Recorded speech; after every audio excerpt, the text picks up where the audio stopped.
Uy,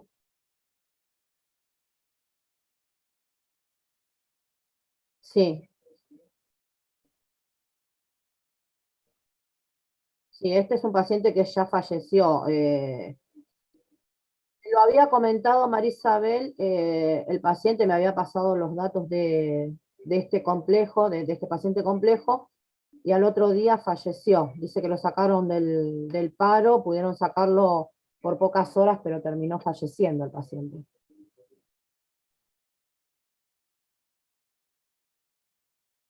El de cúbito dorsal.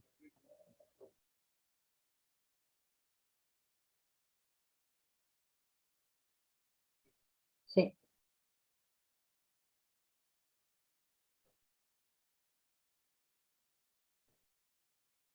Bueno, parece que no va a ingresar más nadie.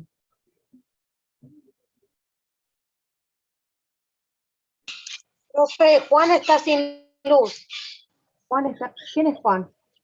Juan Acero. Ah, cero. A cero. Bueno, dice. Bueno, hay unas pequeñas modificaciones que tuve que hacer junto a la licenciada Vera con respecto a lo que habíamos acordado de la entrega del proceso y el examen también. Eh, el proceso estaba estipulado para el 5 del 10 y el 5 del 10 nosotros estamos en las prácticas, estamos haciendo el presencial en ese momento. Así que lo vamos a pasar para el 4, ¿les parece? Para el día 4. Bueno, El día de teoría de la práctica, ¿les parece? El lunes. el lunes 4. Sí. Listo. Se modificaría nada más que un día. Ok. Profe, con el tema de la entrega del PAE, nosotros tenemos una compañera que es la que tiene el bebé, que creo que abandonó. Maricona. Psicoparicona. Pero Sí. había otra compañera que no sé si está conectada ahora, que no tenía grupo, que estuvo hablando por el chat, y yo le dije que le iba a preguntar a usted si se podía ingresar. Sí, sí, no hay problema. Sí, Maricona creo que no va a seguir porque ya no vino. Sí, me mandó un mensaje ella a mí también, pero yo le dije que era una lástima porque como usted dijo que también perdía PP3 porque no podía convalidarla, Sí, pierde PP3, es me una dice, pena. no puedo hacer Es una nada pena. porque el bebé era muy chiquito. A ver, es una pena no haber podido realizar las presenciales, aunque sea para revalidar PP3. Ese poco tiempo, ¿no? Porque son, por lo menos era un mes que ustedes tenían que revalidar esta nota, y después continuamos con lo que sigue, ¿no? Con PP4. La verdad que me da mucha pena porque tuvo muchas complicaciones esa chica y pudo aprobar el examen. De hecho, se emocionó muchísimo cuando aprobó el examen. Son cosas que pasan. ¿Eh? Bueno, otra de las cosas que les quiero comentar es el día del examen también. No sé si ustedes tomaron en cuenta que el día del examen también está puesto, creo que en la misma fecha que las prácticas. Claro, 5. Y el día del parcial era el 18, ¿verdad? 18 del 10. 18 del 10. No podríamos hacerlo el 18 del 10, el martes era el 19. Si no lo pude haber puesto el 18 porque al tener teoría de la práctica Marisabel no puede estar con nosotros, así que tiene que haber sido el 19. Lo que estábamos pensando con Marisabel es pasar este parcial el día 30 del 9, que es un martes. Sí, 30 del 9, no, es un jueves donde nosotros tenemos las prácticas en la plataforma y sería de vía Zoom, el parcial. 30 del 9 y en el caso de que no pudiéramos con todo, el 7 del 10, el otro jueves.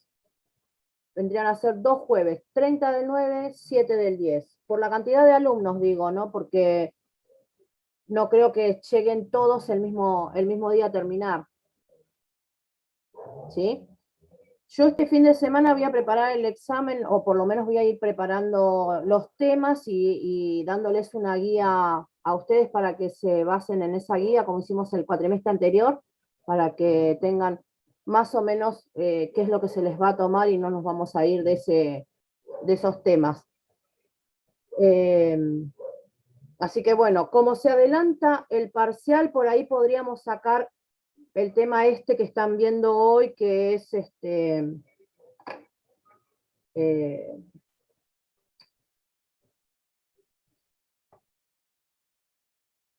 están viendo con María Shock, Isabel. Profesora, estamos viendo. Tipos de shock. Vieron shock que que estamos viendo. hay muchísimos tipos de shock y es muy extenso el tema.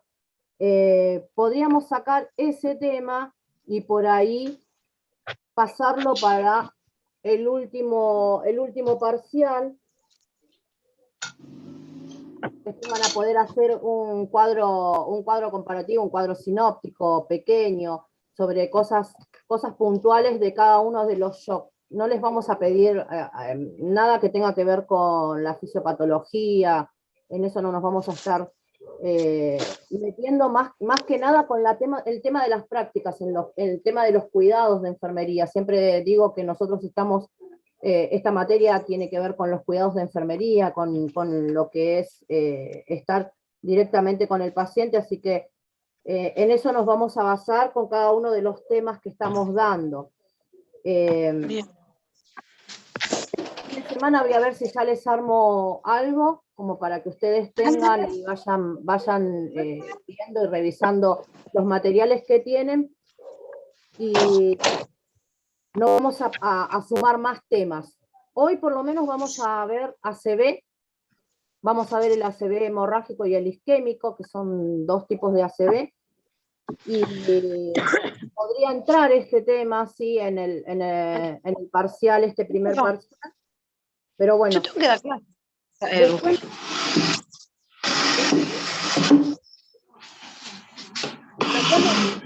¿quiénes son los que quieren rendir primero? ¿Sí?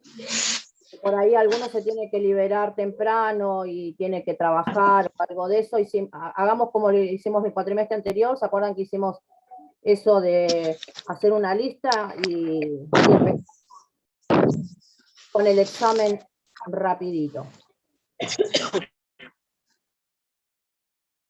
Bueno, yo más tardar el sábado a la noche, por ahí ya les tengo preparado más o menos una guía como para que ustedes vean qué es lo que vamos a tomarle con... No es mucho, creo que lo más extenso creo que es el paciente oncológico, ¿no? Me parece a mí, paciente oncológico, Sí. tuvo un poco más de temas en cuanto a lo que tenía que ver con cuidados y todo eso, y todo lo que eran las complicaciones. Después el paciente prequirúrgico tenía algunos ítems que ustedes tienen que saber, porque es importante que ustedes sepan cuando recepcionan el paciente. Vieron que en la bibliografía habla de qué es lo que tiene que tener el paciente. Y creo que con Mónica también lo vieron ustedes, así que se pueden apoyar también con el material de Mónica, porque no es muy distinto a lo que hacemos como enfermeros en los hospitales. Así que Bueno, material también. Y bueno, ¿qué más? ¿Qué otros temas vimos? Aparte de drenaje.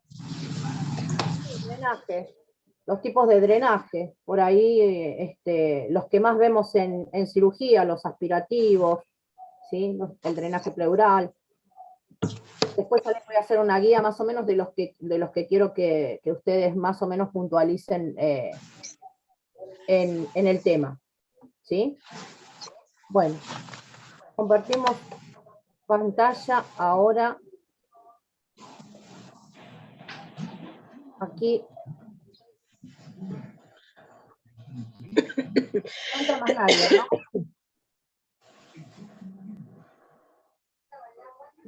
¿no?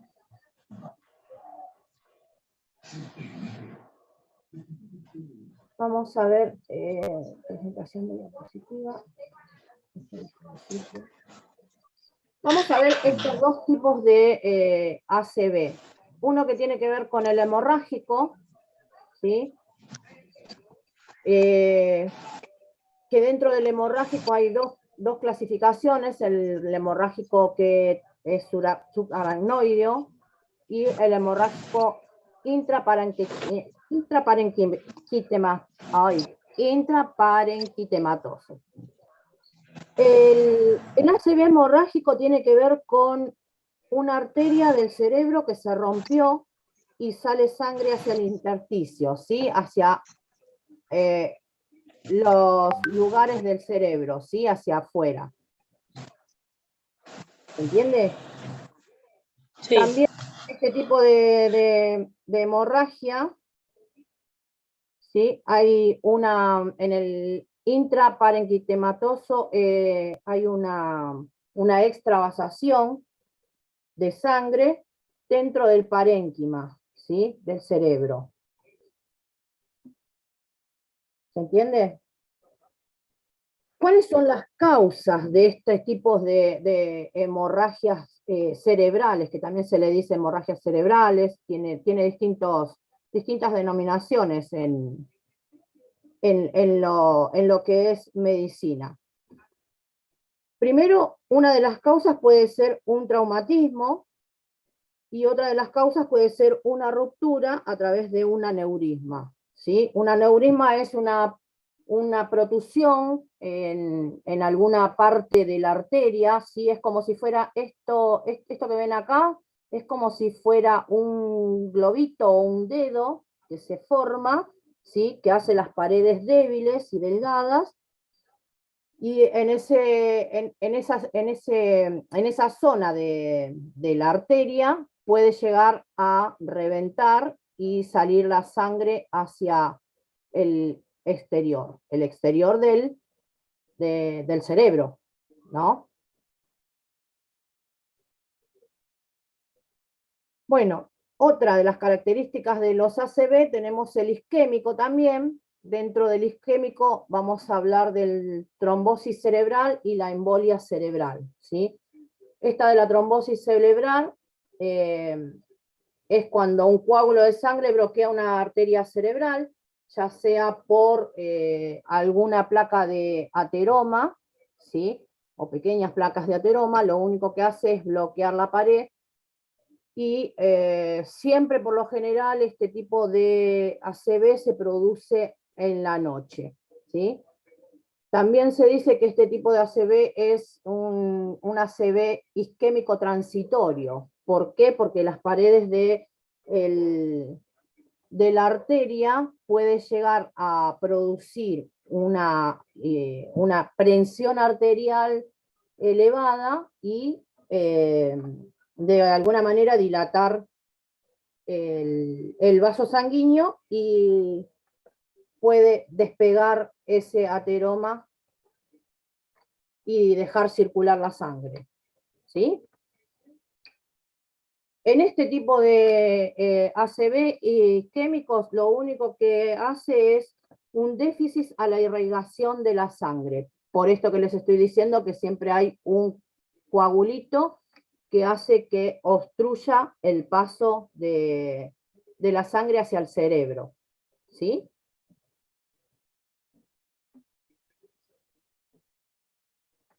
La embolia cerebral ocurre debido a la formación gradual de placas de ateromas o arteriosclerosis.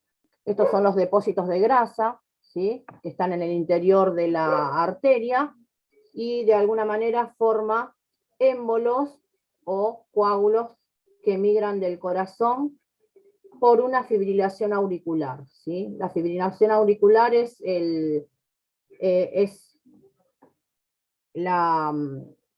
¿vieron cuando no sincroniza el corazón, cuando hay una arritmia que comienza a fibrilar rápidamente en las aurículas?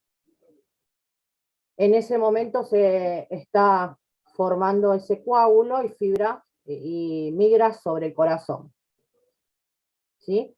Estos tipos de ataques son los que mayormente y comúnmente están dados en la mayoría de las personas, ¿sí? En el hemorrágico, el 13% de las personas lo padecen, ¿sí? Y tiene que ver con esto de las paredes y las roturas de las venas, y en el isquémico hay muchísimas más personas en cuanto a lo que es porcentajes que los padecen. Ahora, ¿cuáles son los factores no modificables? Siempre los factores no modificables son la edad, la herencia, ¿sí? La genética, el género. Los hombres padecen mayor cantidad de este tipo de patologías que las mujeres, ¿sí? Y los antecedentes personales, que tiene que ver con haber sufrido anteriormente otros episodios. Los infartos, ¿sí? Y la raza.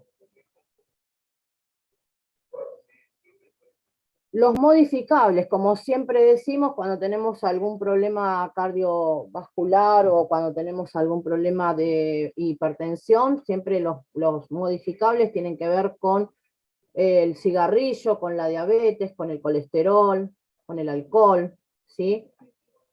El consumo de drogas también es importante. Y la fibrilación auricular, ¿sí?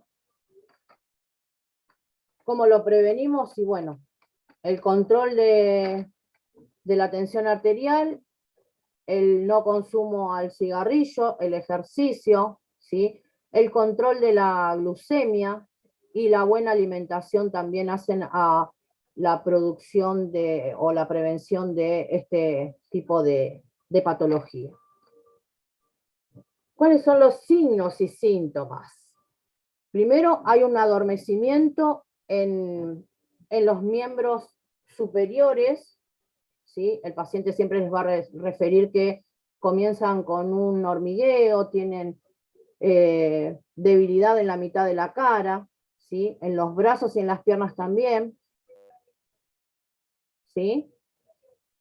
Hay confusión, hay debilidad al hablar o entender el habla, ¿sí? Todo esto se puede valorar mediante la escala de Cincinnati, ¿sí? La escala de Cincinnati hace una valoración de la desviación de la comesura del labio. Nosotros vamos a hablar con el paciente y seguramente vamos a encontrar que el paciente tiene una dificultad del habla porque se le cae parte del costado del labio del paciente, ¿sí? Y esa dificultad es notoria cuando nosotros estamos evaluando este tipo de complicaciones.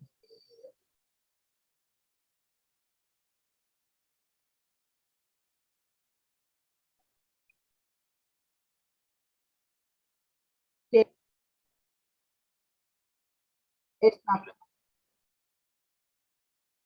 Y la alteración del habla. La alteración del habla tiene que ver con que el paciente quiere hablar, quiere decir una palabra y la dice al revés, ¿sí? Quiere decir hola y por ahí dice halo. En ese tipo de escala vamos a estar evaluando al paciente, ¿sí? La debilidad de las extremidades superiores también vamos a estar observando, ¿sí? Esos son signos y síntomas. La confusión, el paciente se va a encontrar confuso, vamos a verlo cuando está comenzando a hablar y no tener noción de lo que nos está diciendo. Claro, tienden a mirar también al vacío. Sí, como que están confusos y abnubilados, ¿no?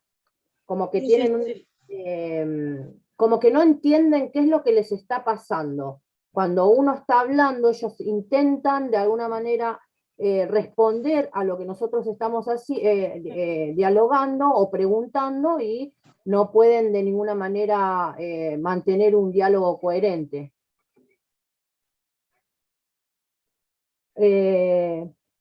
Después la dificultad para caminar, se encuentran mareados, pérdidas de equilibrio, la coordinación, ¿sí? Hay un dolor intenso, una cefalea intensa que va a producir el mismo estado de del ACV que está produciendo el paciente. Esa cefalea no tiene causa, comienza de la nada y el paciente a veces cuando comienza y puede hablar nos refiere la cefalea intensa y después progresivamente va a ir perdiendo todo estos movimientos, esta habla, ¿sí? Cambio de la lucidez mental, cambios en la audición, cambios en el sentido del gusto, va a haber torpeza en ellos, confusión o pérdida de memoria, dificultad para deglutir. Es importante esto que lo veamos. Vamos a darle un vasito de agua y seguramente con esto que se le cayó la comesura del labio, se les va a ir vertiendo el agua por un costado.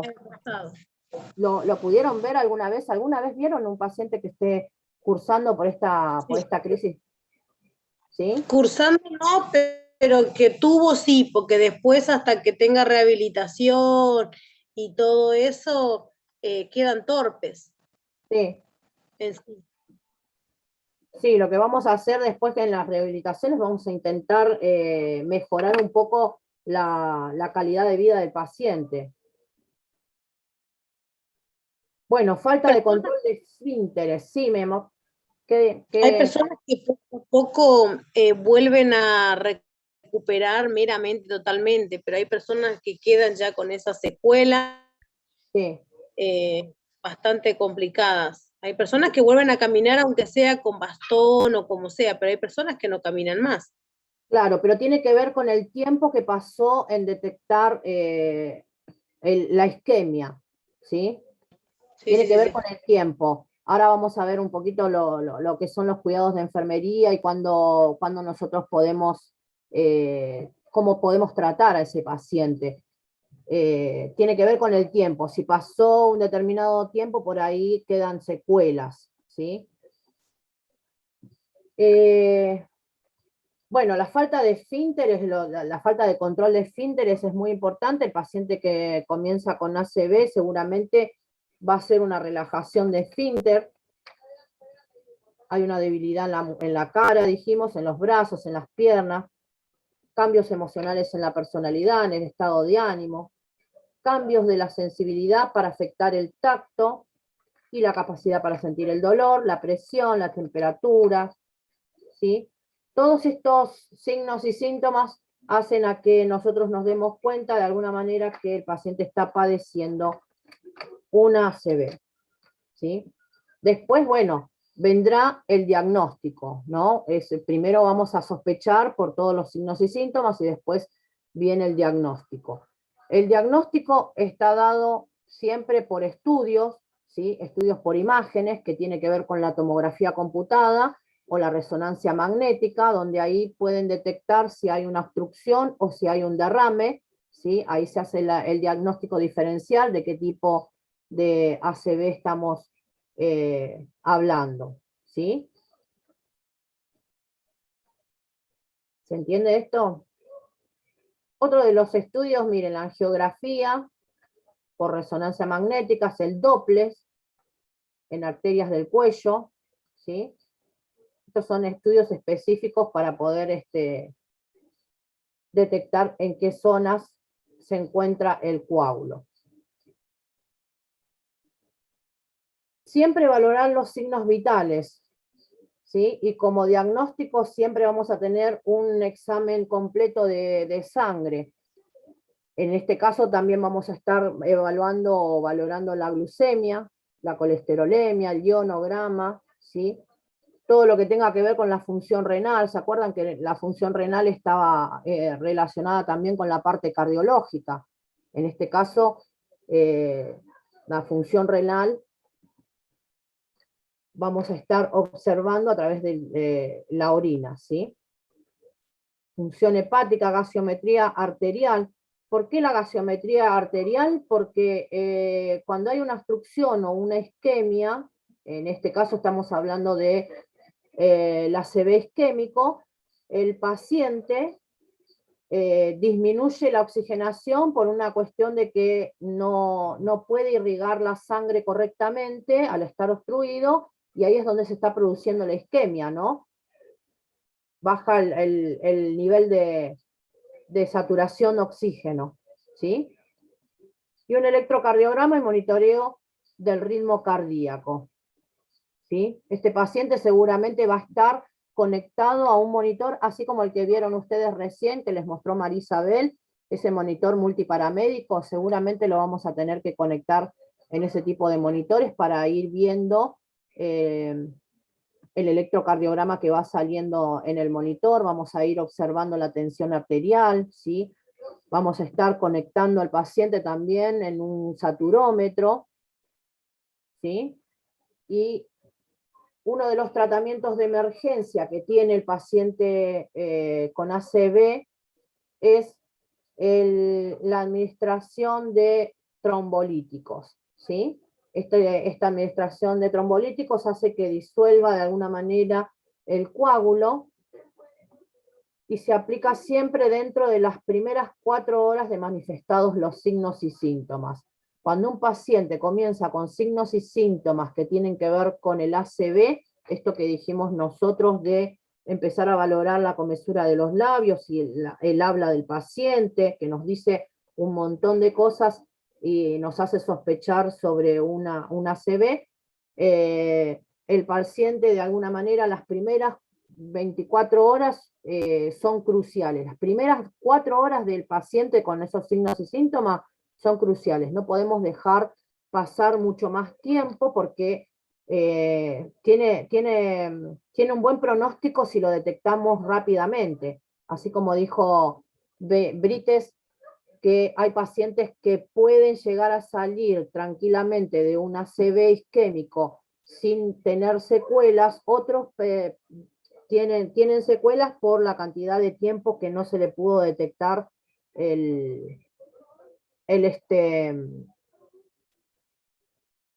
los signos y síntomas, ¿sí? O por lo menos discriminar la patología que está cursando el paciente. Tratamientos en la internación.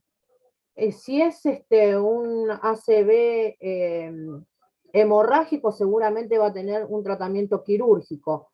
Este tratamiento va a ser dado para liberar el coágulo de sangre que está obstruyendo alguna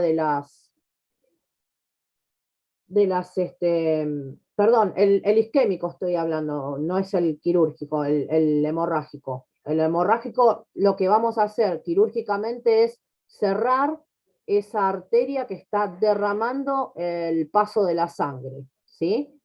En el quirúrgico lo que van a hacer, en el hemorrágico, van a hacer cerrar, y en el isquémico seguramente van a liberar a través de un cateterismo, ¿sí? ¿Se acuerdan los cateterismos que estuvimos viendo el cuatrimestre anterior? Eso. Sí, por la presión que tiene. Exacto, el bypass coronario, ¿sí? A través de esos estudios van a ir liberando y van a ir dándole luz a las arterias para poder empezar a fluir en la sangre y no se produzca la isquemia, ¿sí? Como tratamiento farmacológico, siempre un anticoagulante, ¿sí? Y unos antiagregantes.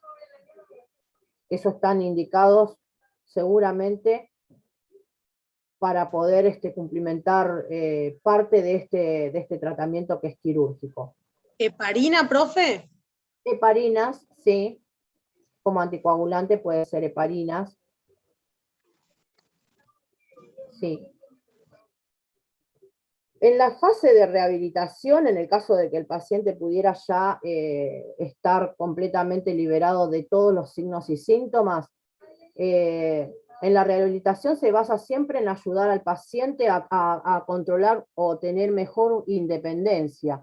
Recuerden que el paciente cuando queda con secuelas, ¿sí? Hay muchos que quedan con una hemiplegia y se les dificulta el estar independientemente trabajando o por lo menos tratando de sobrellevar su vida cotidiana, ¿sí?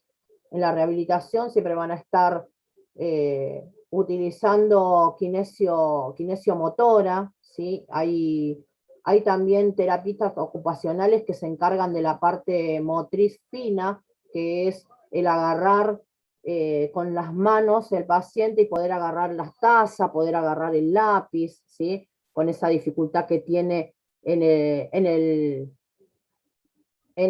miembro paralizado, ¿sí?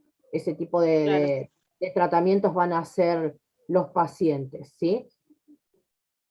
Recuperación también en el habla. Hay terapistas que les hacen hacer ejercicios para que puedan recuperar el habla el paciente, ¿sí? Otras intervenciones que vamos a hacer, la escala de Glasgow. ¿Se acuerdan que estuvimos hablando el otro día que ustedes mencionaron la escala de Glasgow, que la conocen? Tiene que ver con la... Claro. ¿Se acuerdan que era...? Exacto. Pero, sí, en la escala de Glasgow, lo que mide la escala de Glasgow es para los TEC, para los traumatismos encefalocraneales, ¿no? Eso es lo importante de la escala de Glasgow. En estos casos... O para personas adultas mayores, profe. Claro, para adultos mayores también.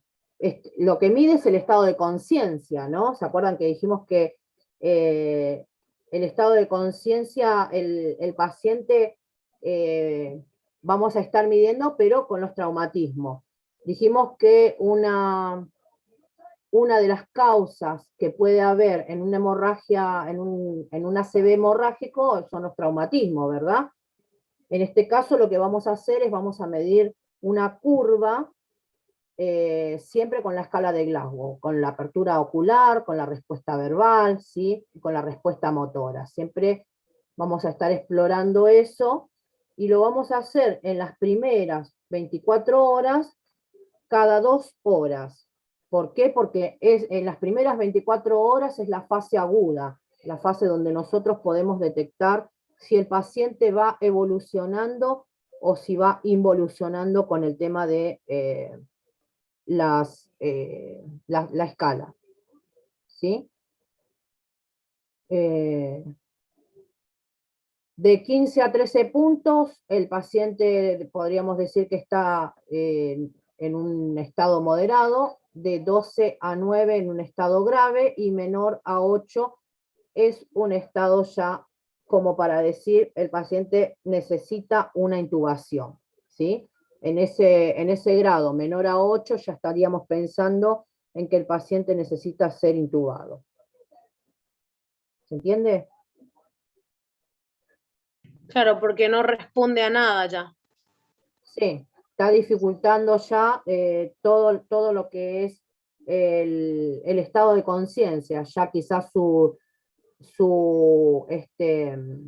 respuesta motora esté disminuida, ya su respuesta verbal, quizás tengamos que presionarlo al paciente. Vieron que en algunos casos, cuando el paciente le estamos haciendo la valoración, hasta podemos poner los dedos en el pecho y presionar para ver si responde al dolor el paciente, ¿no? Es una de las ¿lo vieron alguna vez eso? Cuando le ponen en el esternón, más que nada, que duele porque tenemos el hueso, ¿sí? Casi cerca de la apófisis, del esternón, presionan fuertemente y vemos el estado del paciente, si es que abre los ojos o no, si tiene una apertura buena, si responde al dolor, ¿sí? Todas estas escalas que vamos a estar observando.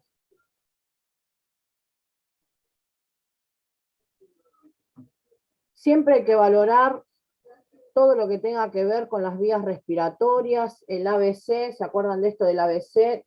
Las vías respiratorias, ¿sí? La circulación.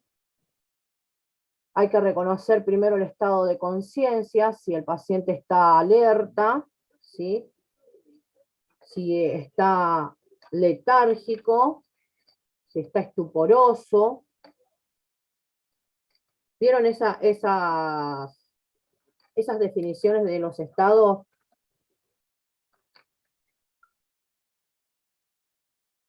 Sí, sí, ¿Ya leyó profe. la parte neurológica, Mónica? Sí, en el cuatrimestre pasado, ¿no? Sí, en adultos. Bueno, está bien. El estado de alerta, ¿se acuerdan qué es? Cuando un paciente responde rápidamente. ¿Sí? Bien. Pasamos a otra cosa para que vamos a ir. ¿Qué hora es? ¿Tenemos tiempo? 9:15, ¿no?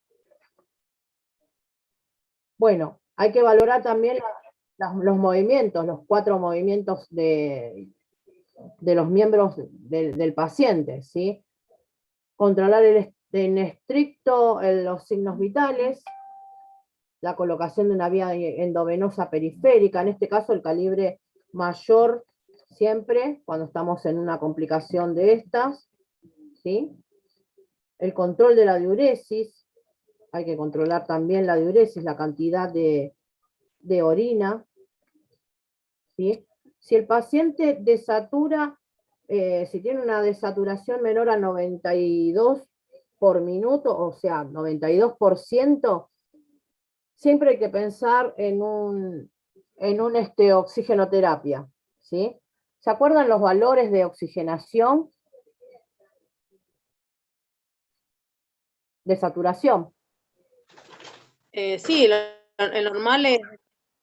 De 95 a 100. De 95 a 100%. Sí. ¿Sí? Bueno, un paciente que tengamos con 92% ya tendríamos que estar viendo la posibilidad de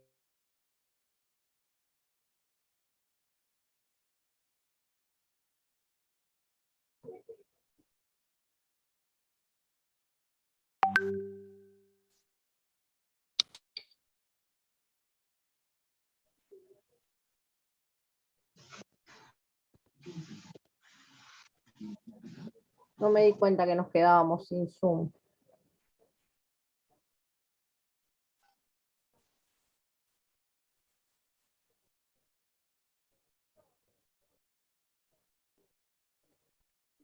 No entra más nadie, parece, ¿no?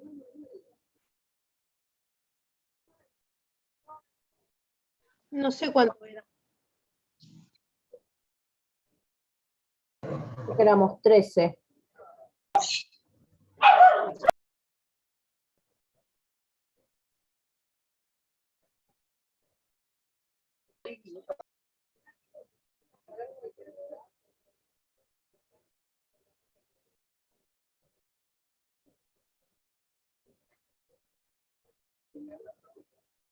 Ahí desachura.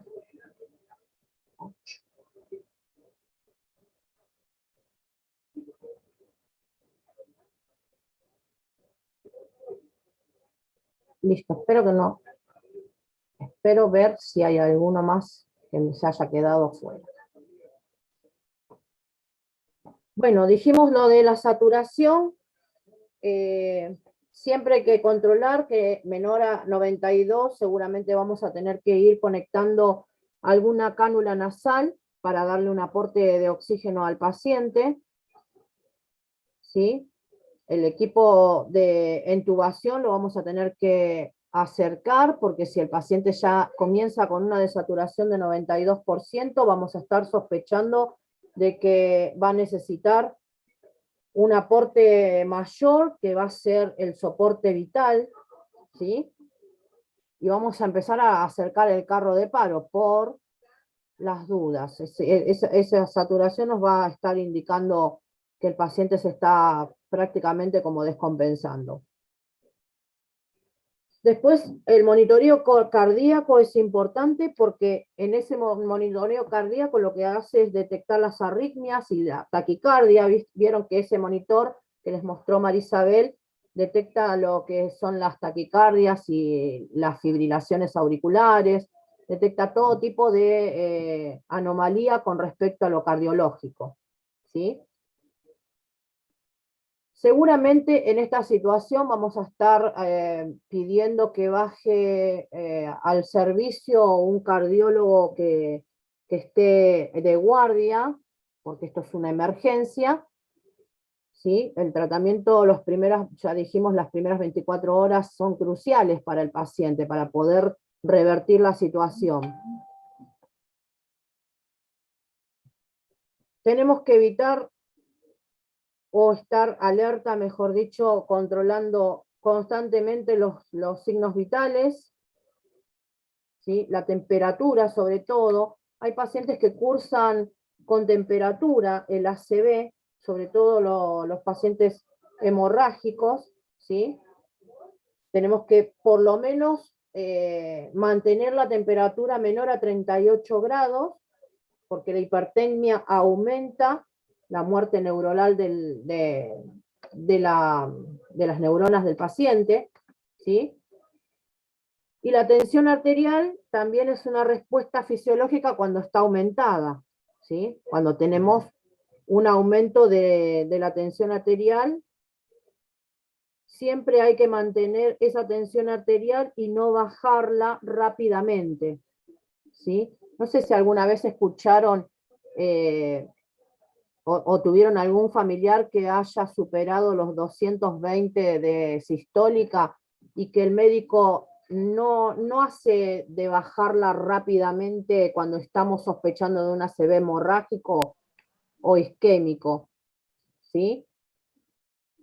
Cuando tenemos una tensión arterial elevada y no tenemos signos y síntomas de que sea un ACV, seguramente lo van a bajar con un sublingual, ¿no? Con esta medicación que siempre les dijimos que es la nifedipina. ¿Se acuerdan de eso? Que poníamos la medicación sublingual. Claro, sí, para que lo baje, lo vaya derritiendo despacito y vaya bajando despacio.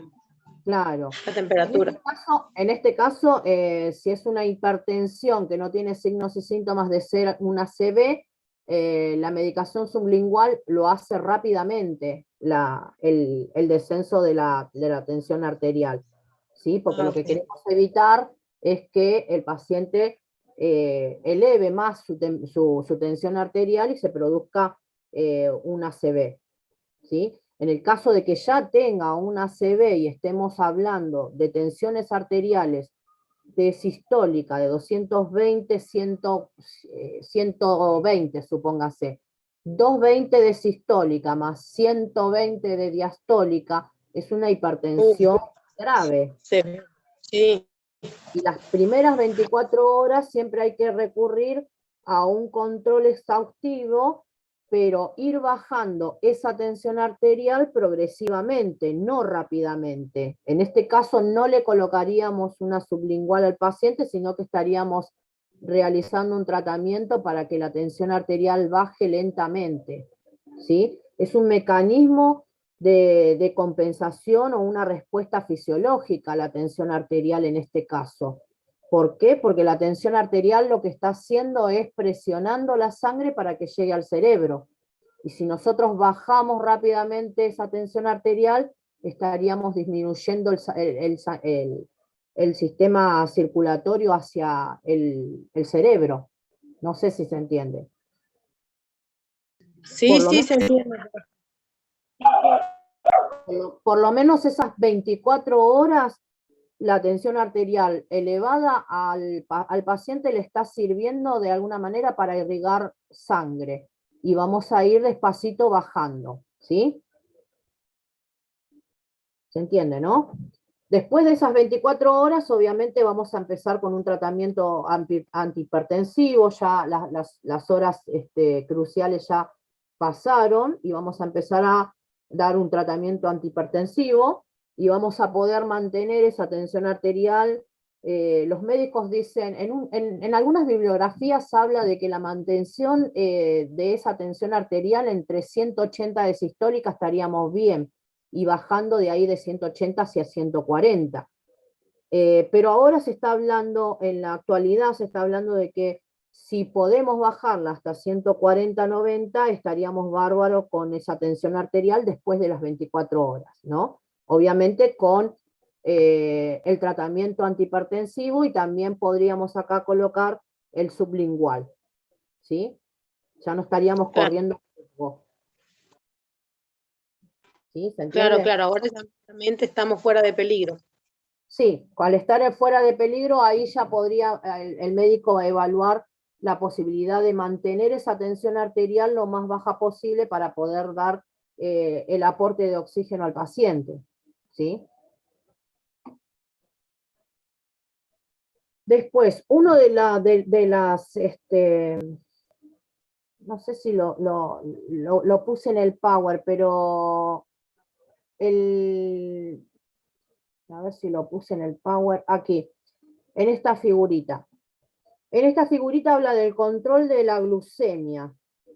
Este control de la glucemia está dado porque tiene mecanismos químicos que de alguna manera el infarto hace a que la glucemia se torne como si fuera inestable, ¿sí? El mecanismo químico que dispara el ACV hace que la glucemia eleve sus valores, ¿sí? Sobre todo en los pacientes diabéticos, no solamente en pacientes que no tienen diabetes. Los diabéticos siempre tienden a superar los 180, 200 miligramos por decilitro, ¿sí? Y lo que vamos a hacer siempre es tratar de mantener o disminuir esa glucemia a 180 más o menos, para decir que estamos en una glucemia óptima, ¿sí? También tiene que ver con un estado de compensación. Bien. Siempre vamos, sí. ¿Quién me habló? No, bien le decía. Ah, lo que vamos a evitar es la hipoglucemia, por eso vamos a mantener siempre los controles de glucemia cada 6 o cada 8 horas. Esto que estamos viendo en la pantalla del control de la glucemia, lo vamos a estar haciendo cada 6 o cada 8 horas para mantener esos niveles, ¿sí? Bueno, ¿qué más vamos a hacer? Vamos a preparar al paciente para una administración de analgesia, seguramente porque el paciente siente dolor, ¿sí? Sobre todo en el hemorrágico, siente mucho dolor, y se iniciaría en algunos casos un tratamiento de pseudoanestesia, ¿sí? Otra de las cosas que vamos a valorar es el estado del paciente con respecto a la deglución. Recuerden que los pacientes que están cursando con una ACV, la parte deglutoria la tienen casi alterada, ¿sí? En algunos casos se les suele colocar una sonda nasogástrica, en otros casos, según la gravedad de la situación, probablemente estén rehabilitando al paciente también en esa cuestión de la deglución. Muchas veces se les da espesantes cuando tienen problemas deglutorios los pacientes, y no pueden tragar el líquido porque les agarra como si fuera una especie de tos, ¿sí?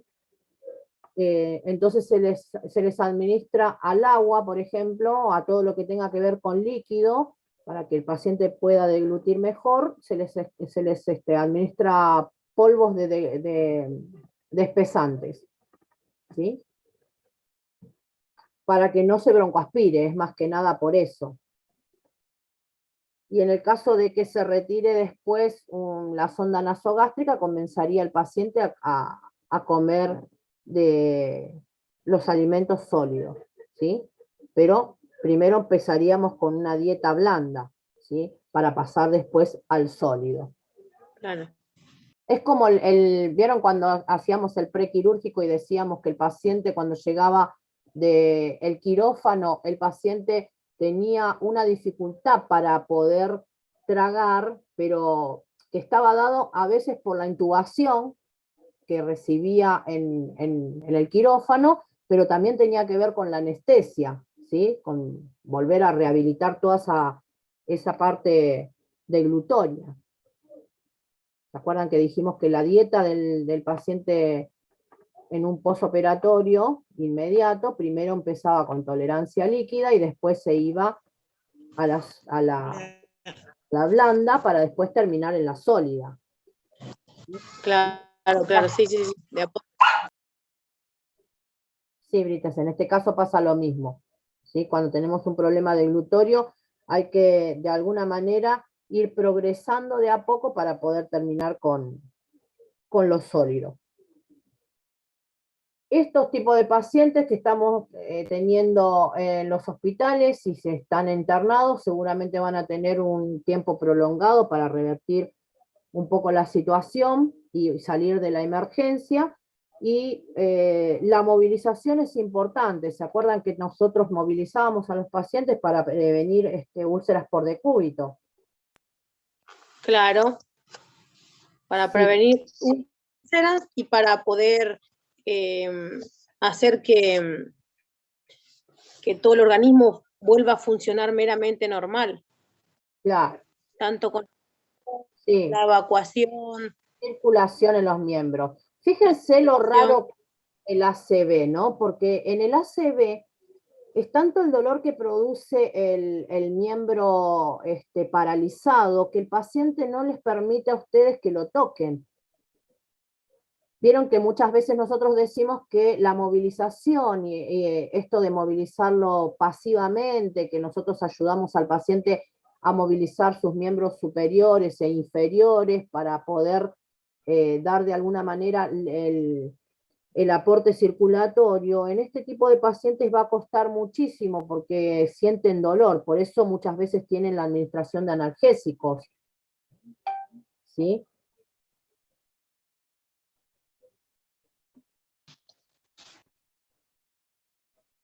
Sí, ¿no? Sí, profe, sí, lo estoy escuchando.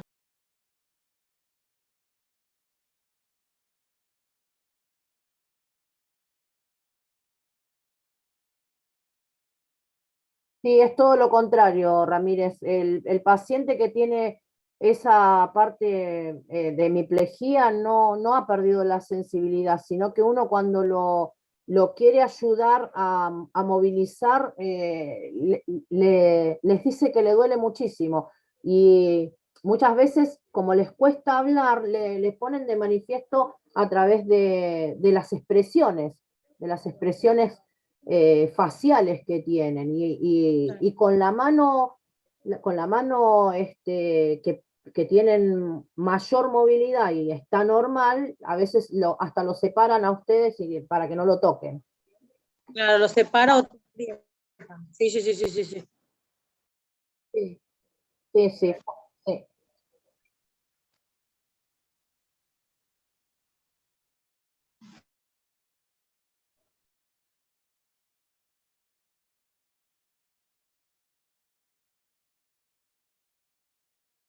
Sí, tenía ACV, había tenido una ACV.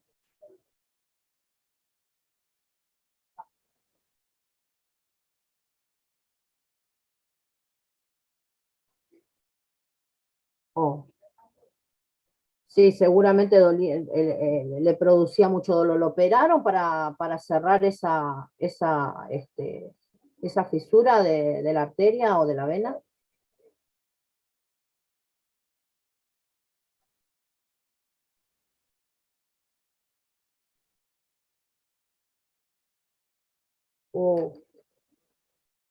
¿Era un señor grande? Ah, y activo. Ah.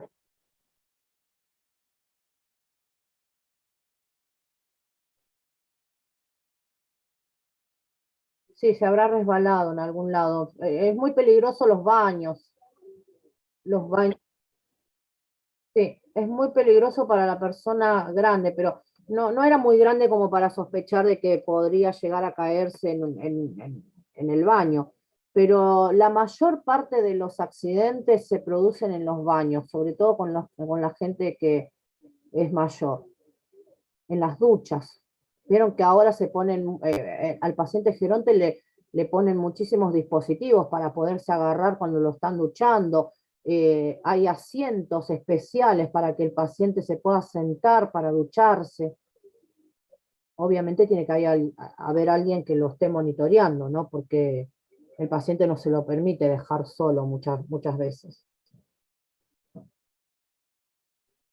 Bueno, a ver, la movilización que me estoy refiriendo para evitar todo lo que es úlceras por decúbito, también podemos llegar a sentarlo, ¿sí?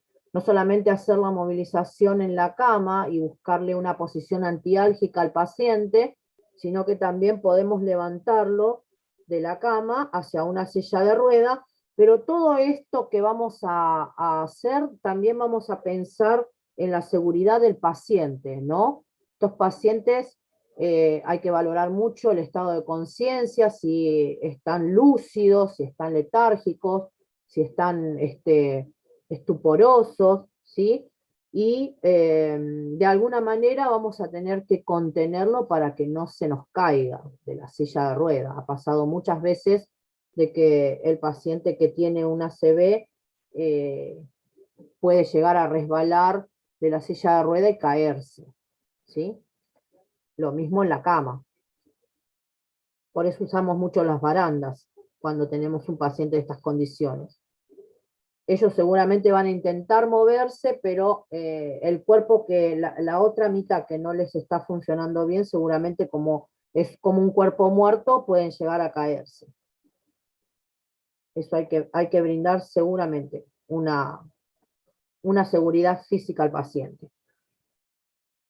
Y con respecto a la comunicación en los pacientes que tienen esa dificultad, esa fascia que hace a la dificultad para comunicarse, y hay algunos métodos que podríamos emplear. Ahora, en la actualidad, podríamos utilizar una tablet, ¿sí?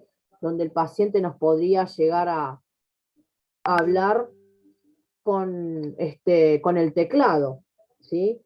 Antes utilizábamos el abecedario, le poníamos un abecedario al paciente y ahí a través de él detectaba las letras y nos iba comentando qué es lo que necesitaba o dialogando de esa forma, ¿no? Muchas ganas no tienen, pero podemos conseguir la comunicación a través de ese tipo de dispositivos. Claro, claro. Bueno, siempre en estos tipos de pacientes es importante la alimentación, sobre todo que tenga que ver con los residuos que tengan fibras para que el paciente no se constipe, ¿sí? La constipación hace a una falta de movilidad que el paciente se le reduce en estados de dificultad para evacuar, ¿sí? Muchas veces se les indican enemas evacuantes a los pacientes y es bastante molesto. Entonces, con tener una dieta rica en residuos y en fibras, estaríamos bien cubriendo las necesidades de esos pacientes, ¿sí? Sí, sí. Controlar la diuresis, dice, controlar y valorar la incontinencia. A veces los pacientes no necesitan estar con sonda vesical, pero muchas veces a la noche utilizan pañales, ¿sí? Por esto de la dificultad de poder levantarse solos y no llegar al baño.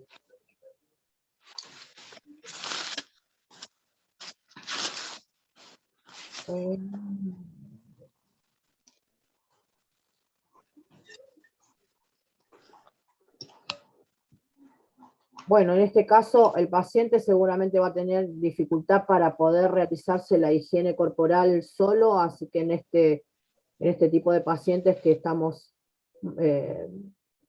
trabajando y ayudando en su aseo, vamos a tratar de ubicar al paciente, o lo ayudamos en la cama y le llevamos todos los dispositivos para que pueda de alguna manera con el brazo dominante higienizarse solo, o lo llevamos al baño y le explicamos más o menos cómo tiene que manejar el tema de la higiene, ¿sí? Pero van a ser pacientes que van a depender, los primeros momentos van a depender de enfermería seguro, ¿sí? La rehabilitación... O sea que nosotros tendríamos que disponer de proveerle los materiales para que él lo haga. ¿No lo teníamos que hacer nosotros el baño? ¿El baño en cama, dice usted? Claro. Muchas veces se pueden levantar, lo que pasa es que caminan con una dificultad, muchos caminan con un bastón para Sí, sostener sí. la parte de la hemiplegia, pero lo podemos tranquilamente llevar al baño si el paciente no está en grave estado y ya está apto como para salir De alta. del hospital y de alta. ¿Sí? Seguramente después de Ok. la rehabilitación, Claro. ¿sí? Pero lo vamos a ayudar a Sí, llegar a la ducha y vamos a estar con él. Vamos a estar con él. En el momento en que se está duchando, vamos a estar con él. ¿Sí? ok. Le vamos a alcanzar los elementos, porque con el brazo no dominante, el brazo que tiene con la hemiplegia, seguramente no lo va a poder realizar solo, entonces le vamos a ir alcanzando los elementos para que él con el brazo que puede higienizarse tenga la mayor independencia posible. ¿Sí? Y hay que educar mucho al familiar y al paciente en estas situaciones con lo que está pasando, lo que está padeciendo, ¿sí? Estas son un poco las intervenciones de enfermería que hacen a lo que podríamos hacer cuando el paciente está internado. Sobre todo, demostrar mucha paciencia. La falta de comunicación también, o el deterioro de la comunicación hace que el enfermero por ahí no intente hablar mucho con el paciente porque les cuesta el entendimiento, entonces a veces quedan como medio en el aire los requerimientos del paciente. ¿Sí?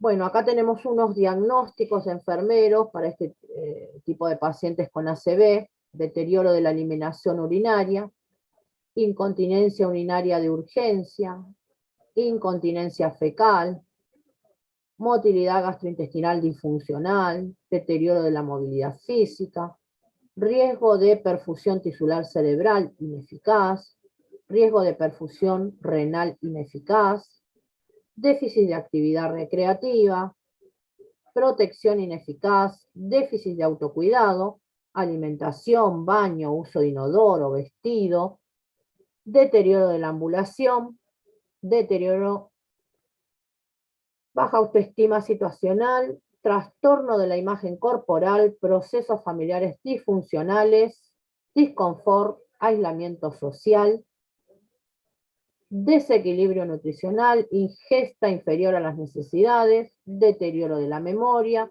deterioro de la comunicación verbal, riesgo de caída, riesgo de lesión, deterioro de la integridad cutánea. Todo esto está en NANDA. ¿Les suena a ustedes todos estos diagnósticos? Sí, todo está en anda, profe. Sí. Sí, muchos han usado. Todo esto está en NANDA. Todo esto correspondería a un diagnóstico que esté padeciendo un paciente en una ACV. ¿Sí? El autoestima tiene que ver con, y la imagen corporal, cómo se ve el paciente reflejado con sus limitaciones. Claro, con la discapacidad. Sí. Capacidad. Sí. Bueno, hasta acá vimos ACV hemorrágico y isquémico. Esto voy a ver si los puedo subir a la plataforma y se los dejo colgadito en la plataforma. Tienen el material gráfico a ustedes que les dejé en plataforma que tiene que ver con esto, con lo que estuvimos viendo recién. Ok. Está en un PDF, que se lo subí. Sí, Bueno, profe. bueno. Es lo Profe, yo mismo no, que dice. no me acuerdo si di el presente en plataforma la segunda. Bueno, no se preocupe. Yo ahora le pongo el presente. Ni me acuerdo yo. Profe, y yo que todavía no tengo la materia cargada en el campus. No tiene la materia cargada en el campus, pero en el WhatsApp le subimos los materiales también, ¿eh? No se preocupe. Sí, por eso digo, por el presente. Ah, por el presente lo dice. No, yo pensé que era por el material bibliográfico. Que Ah, sí, lo tengo el material. Bueno, listo. Yo les voy a subir en el WhatsApp también por los que no tienen el material en la plataforma. ¿Cuántos son los que no tienen acceso a la plataforma? ¿Son muchos? ¿Romina solo es? No, Creo que profe. Yo tampoco, Apasa- profe. A mí Apasa ya me cargaron, profe. No. ¿tiene grupo? ¿Cómo? ¿Usted tiene grupo para hacer el trabajo? Sí, profe. Ah, listo. No sé quién era el que no tenía grupo. Ah, no me acuerdo. Una chica era Inés, algo así. Mandó mensaje por por nuestro grupo de PP4 igual, para ver quién no tenía grupo, y yo le contesté que me iba a fijar que una compañera creo que se daba de baja para preguntarle a usted si ya podía agregarse a nuestro grupo. Sí, no hay problema. Sí. No se queden sin grupo. ¿Cómo van con el proceso? ¿Vamos bien? ¿Vamos bien con los grupos? Estamos. ¿Ah? Vamos, profe. Si tienen alguna duda, me preguntan, no duden Sí. en eso. Yo, el día de la entrega del proceso, ese día de la entrega del proceso que ustedes tienen teoría de la práctica, seguramente vamos a los que quieran o los que necesiten, me dicen, ¿sí? Seguramente no voy a dar clases, o puedo dar clases, veo como Bueno, qué programo para ese día, pero nosotros los que hacemos los trabajos prácticos siempre nos tomamos ese día para corregirlo. Yo voy a tratar de corregir todo eso y tener la mayor cantidad de correcciones hechas. Ya. Sí, dígame.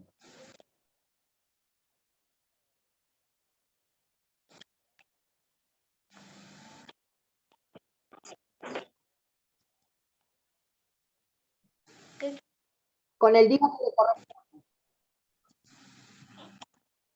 Con el día que le corresponde. ¿Por qué dijimos eso, Ramírez? ¿Se acuerda que primero dije todo completo, pero después dijimos, no va a entrar en la plataforma tanta cantidad de hojas? ¿Se acuerda que ustedes tienen que hacer cada uno un día con el diagnóstico, con el CARDEX y todo? Iba a superar los megas y probablemente no iban a poder, y entonces íbamos a tener mucho lío con el tema de la entrega. Por eso dije que todos tienen que tener todo el trabajo completo, pero con el día que les corresponde. Yo voy a revisar el grupo y voy a darme cuenta quién hizo el día que está estipulado para cada uno de ustedes. ¿Sí? claro, por eso ya mandamos la lista, sí. Sí. Bien. Claro. Claro. Exactamente. Lo bueno es que no pidieron ayuda. Yo dije, qué raro, no pidieron ayuda. Están re como que saben un montón, me encanta, porque el cuatrimestre anterior fue muchísima la ayuda que hicieron, que pidieron en la tutoría. No sé si ahora están yendo. Sí. ¿Pero ustedes están yendo a las tutorías con otros docentes? No, yo todavía no sé. Está Leal, lo que fue Gentile también. Leal, y Gentile también, y Castro también está dando tutoría. No todos los días, pero dan. Y están yendo ahí. Ujú. No, aparte, profe, Sí. con el primer material que usted nos dio sobre enfermedades hematológicas, meramente ahí, la verdad que leyendo eso se saca bastante. Y después la profe Vera también nos pasó algunos procesos de enfermeros, y de ahí cada uno ya viste los diagnósticos de enfermeros. Así que estamos bien. Sí, yo creo que con el material de oncología tenían casi el trabajo, no para investigar mucho ni irse mucho más fuera de lo que tenían ustedes. El material ese es muy lindo, hace mucho tiempo que lo trabajamos con la licenciada y es un manual todo de oncología. A mí me encantó porque tiene todo. Tiene todo. Así que bueno, nada. Bueno, ¿les parece si nos tomamos un descanso? Bueno, profe. ¿Quiénes son los que se levantan mañana temprano? A ver, ¿cuánta gente tenemos que se levanta temprano? 6:30, profe. Ay, qué lindo levantarse a las 7, Ramírez. Yo, la verdad, ¿sabe cuándo me levanto a las 7? Los sábados. No puedo No, dormir. yo a las 6 me levanto y llevo a mi hijo a la parada para que se vaya al colegio. Ah, lo acompaña hasta ahí. Sí. Bueno, esperemos. ¿Cómo les Sí, está yendo las presenciales? ¿Les gustan las presenciales? Sí, está bueno. Me encantan las Uy, sí, presenciales, está profe. divino, profe. Me pinché un dedo, profe.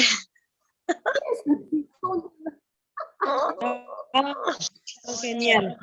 Un día, miren, yo les voy a contar una anécdota. Un día estábamos con la licenciada en el hospital y ya los chicos estaban haciendo las prácticas y hacían medicación con los enfermeros. Entonces un día pasamos con la licenciada y vimos una estudiante que vino corriendo y me dijo, profesora, mire lo que me pasó. Casi nos desmayamos porque se le atravesó la aguja de un lado al otro. Tenía aguada la aguja de un lado al otro. Y vimos esa situación y dijimos, ¿qué pasó? ¿Por qué tanto? Porque uno se puede pinchar, pero clavarse la aguja de un lado al otro, traspasársela, casi me desmayo. Yo dije, ¿qué fue lo que hizo? Nunca supimos qué fue lo que hizo, porque la verdad que no estuvo muy bien. Pero nos asustó porque es una puerta de entrada y rompió mucha barrera, ¿no? Como para pasar al otro lado. Por suerte no tuvo, la llevamos a la guardia, por supuesto, se comió unos cuantos antibióticos y bueno, nada, Yo por suerte. prefería hacer lo mismo que hizo la profesora, tendría que haber hecho con la mano y no como ella está canchera, entonces hice el rebote y ahí en el rebote me pinché. Claro. Lo que no hay que hacer es encapuchar, nunca. Cuando saqué... Nunca. Miren, yo les voy a contar una cosa, si tienen tiempo, ¿no? Cuando yo recién me recibí de enfermera, yo no prestaba mucha atención con esto que el docente les decía, no reencapuche, no reencapuche, no reencapuche. Y a mí me habían enseñado una vez que había que reencapuchar, poner la aguja, ¿no? En la mesa, lo ponían el capuchón, entonces uno levantaba de ahí, miren, hacíamos así, como esto, ¿no? El capuchón ahí en la mesa, entonces con la aguja hacíamos esto Sí. y lo levantábamos sin tocar, ¿no? Levantábamos así y después agarramos y hacíamos este movimiento, ¿no? De encapuchar. Y decíamos, no nos pinchamos. Pero ¿saben qué? La aguja, no sé por qué, se dobló en el camino y cuando yo hice esto se dobló y traspasó el plástico y me pinchó. Igual. Ah, qué Y era bárbaro. una paciente que yo le había hecho un hemogluco. Estaba sucia la aguja. Imagínense un mes tomándome el cóctel Sí.